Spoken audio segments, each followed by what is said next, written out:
Karibu tena, hii ni Dira Dunia kutoka idhaa ya Kiswahili ya BBC. Jina langu ni Hamida Abubakar.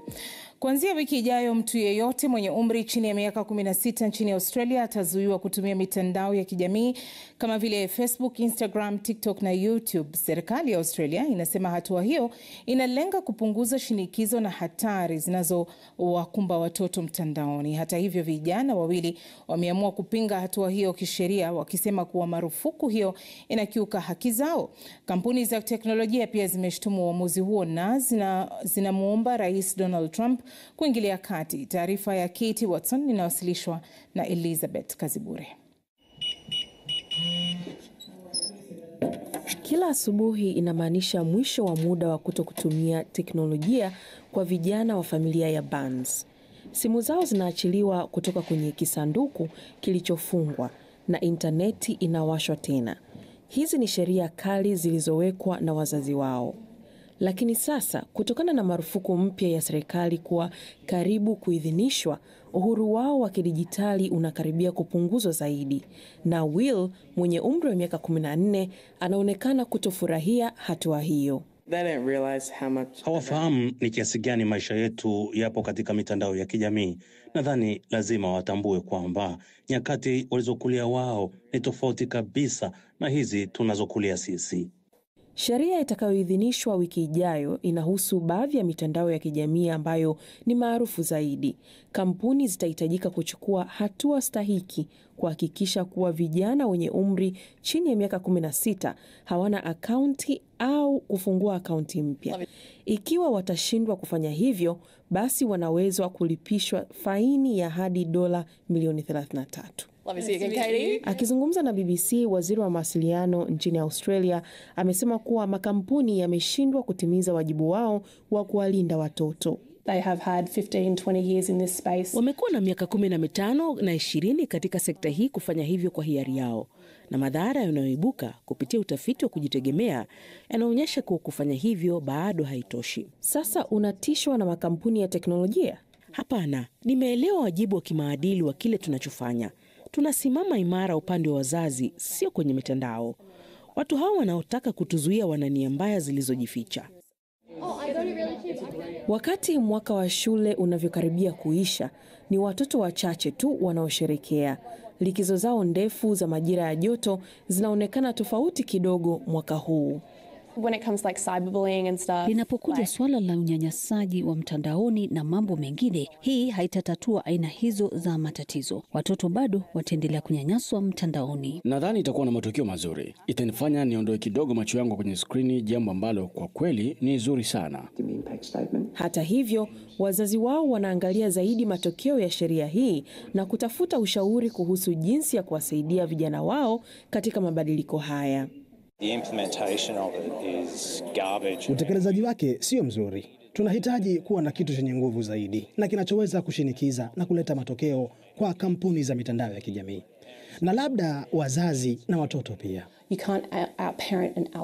Wazazi hawawezi kushindana na teknolojia inayowaletea maudhui wanayoyataka watumiaji wa mitandao ya kijamii na kuwafanya watumie muda mrefu katika mitandao hiyo.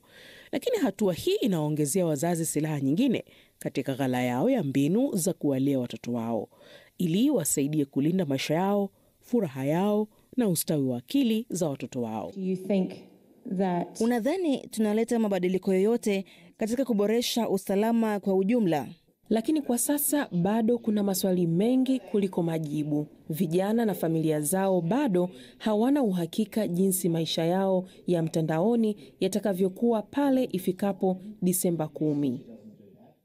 Sasa tusalie katika swala hili. Je, ukubwa wa tatizo hili ni upi katika mataifa ya Afrika Mashariki? Muda mfupi uliopita nimemuuliza swali hilo mtaalamu wa usalama mtandaoni Yusuf Kileo akiwa Dar es Salaam, Tanzania. Kimsingi ni kwamba ni wazo ambalo linaweza likawa ni zuri kwa sababu ni moja ya vitu ambavyo vinaweza vikawasaidia watoto wasitumie muda wao mwingi kwenye social media. Ingawa sisi kama wataalam na hususan kwenye project hizi ya Child Online Protection huwa tunasema kwamba dhana kubwa si kumzuia mtoto kutangamana na teknolojia. Dhana ni kwamba tunatamani watoto watumie teknolojia lakini responsible, Sasa unaliona hili likiwezekana kutekelezwa barani Afrika, ikizingatiwa kwamba tunaona masuala mengi ya vijana ambao wanaharibikia katika mitandao ya kijamii? Tunaweza kufanikiwa endapo mambo matatu yataweza kufanyiwa kazi kwa pamoja. Naam. Jambo la kwanza ni kwamba lazima watoto wapewe elimu ya uelewa pamoja na wazazi na walezi wao kuhusiana na changamoto watoto wanaweza kukutana nazo wanapokuwa mitandaoni. Na waelekezwe kwenye zile fursa ambazo zipo kwenye mitandao. Hilo ni moja. La pili, lazima tujijengee kama mataifa kanuni, sheria na mikakati madhubuti ya kuhakikisha kwamba watoto wote wanaotumia vifaa vyote vya kielektroniki na teknolojia kwa ujumla wake kuwa wanavitumia hivyo wakiwa wanabaki salama. Sasa kuna mapungufu gani teknolojia au kiusalama mtandaoni Afrika Mashariki ambayo yanaweza kuzuia usalama mtandaoni kwa vijana? Kama hapo ulivyozungumza, umetaja baadhi kwamba hayajawekwa, lakini ikiwekwa mambo yatakuwa sawa. Sasa ni vipi katika swala hilo? Kwenye upande wa mfano, baadhi ya nchi za East Africa ikiwemo Tanzania, tuna mradi mkubwa sana wa Child Online Protection. Tumefanya vizuri sana kwenye elimu ya uelewa. Sasa tunatakiwa tuongeze nguvu hapo zaidi kuhakikisha kwamba watu wanajua changamoto zilizoko na fursa zilizoko kwenye mitandao ili waegemee upande wa fursa.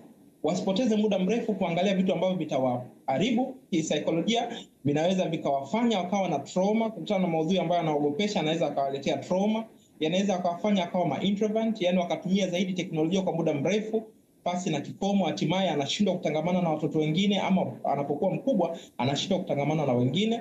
Lakini kuna changamoto iko kwamba wanapoingia kwenye hivi vitu, labda YouTube Kids na vitu vingine, watoto wanakuwa labda hawataki, wanajanganya umri, ama wanaingia wakisema wao ni watu wazima wakati ni watoto. Nini kitasaidia?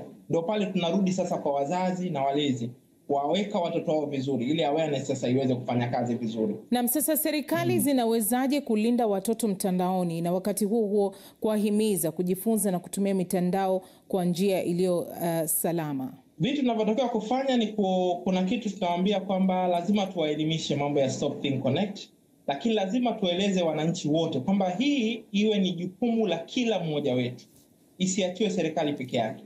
Serikali inaweza ikaweka kanuni, ikaweka elimu ya uelewa, ikafanya hizi control tunazozifanya, lakini kama kila mtu hatachukua jukumu lake pale alipo, kuhakikisha kwamba mtoto labda ameingia kwenye maudhui sio, wewe mzazi na mlezi unampatia kifaa cha kielektroniki, maana mtoto hawezi kujinunulia hivi vitu.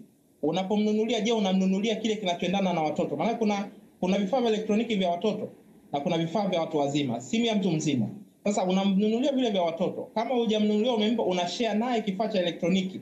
Je, umeweka udhibiti gani kuhakikisha kwamba yale maudhui ambayo wewe unaweza kuyapitia sio changamoto, mtoto asikutane nayo? Je, umemwekea limitation? Je, unamzuia asiende kulala na kifaa cha elektroniki chumbani kwake? Je, unamhamasisha ama kumuhusia sasa na halafu juu ya mambo ambayo anaweza kukutana nao mabaya na mambo gani mazuri ambayo anaweza kuyapata huko ili ajikite kwenye mambo mazuri. Na kwa taarifa hiyo ndio tunamaliza taarifa zetu siku huu. Naitwa Hamida Abubakar, kwa heri.